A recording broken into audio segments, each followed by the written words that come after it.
जेव्हा मनात प्रश्न येतो की मी कोणाचंही वाईट केलं नाही तरी माझ्याच वाट्याला दुःख का आलं, तेव्हा स्वामींचं हे 2 शब्द लक्षात ठेवा. स्वामी म्हणतात, सोन्याला शुद्ध करण्यासाठी आधी आगीत जळावं लागतं.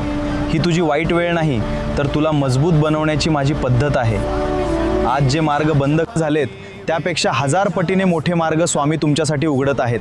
ताठकण्याने चालत राहा. ज्यांच्या पाठीशी ब्रह्मांड नायक आहेत त्यांचं कोणीच वाईट करू शकत नाही.